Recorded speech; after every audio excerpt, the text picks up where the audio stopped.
సర్దార్ భగత్ సింగ్ 95వ వర్ధంతి వేడుకలను ఘనంగా నిర్వహించారు. ఈ మేరకు పెద్దపల్లి జిల్లా కేంద్రంలోని 8వ కాలనీ ఐఎన్టీయూసీ ఆఫీసులో 15వ డివిజన్ కాంగ్రెస్ పార్టీ నాయకుడు బత్తిని శ్రీనివాస్ గౌడ్ ఆధ్వర్యంలో భారతదేశ స్వతంత్ర సమరయోధుడు విప్లవ వీరుడు సర్దార్ భగత్ సింగ్ 95వ వర్ధంతి వేడుకలను నిర్వహించారు.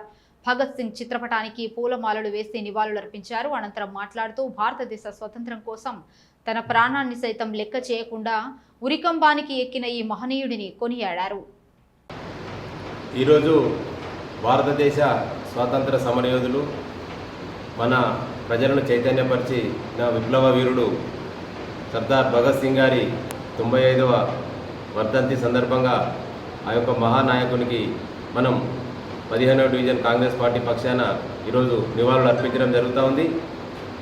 ఆ కాలంలో 1902లో వారు ప్రస్తుత పాకిస్తాన్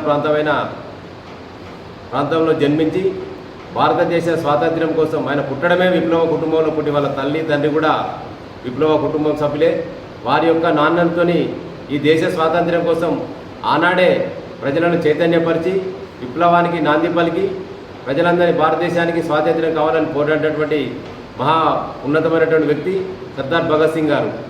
ఈ దేశం కోసం వారు ప్రాణాలు అర్పించి మనం ఇలా స్వేచ్ఛగా వాయువులు తీర్చుకునే పరిస్థితిలో మనల్ని ఉంచిందంటే వాళ్ళ యొక్క త్యాగ ఫలితమే కనుక ఈ రోజున తప్పకుండా వారిని స్మరించుకోవాలని కాంగ్రెస్ పార్టీ పక్షాన పెద్దలు గౌరవనీయులు రాష్ట్ర ఐటీ శాఖ మంత్రివర్యులు దుద్దిల శ్రీధర్ బాబు గారు, మరి అదేవిధంగా రామగుండం నియోజకవర్గ శాసనసభ్యులు రాజ్ ఠాకూర్ మక్కాన్ సింగ్ గారి ఆదేశాల మేరకు ఈరోజు ఈ యొక్క కార్యక్రమాన్ని నిర్వహించుకొని వారికి సందర్భంగా నివాళులు అర్పించడం జరుగుతూ ఉన్నది.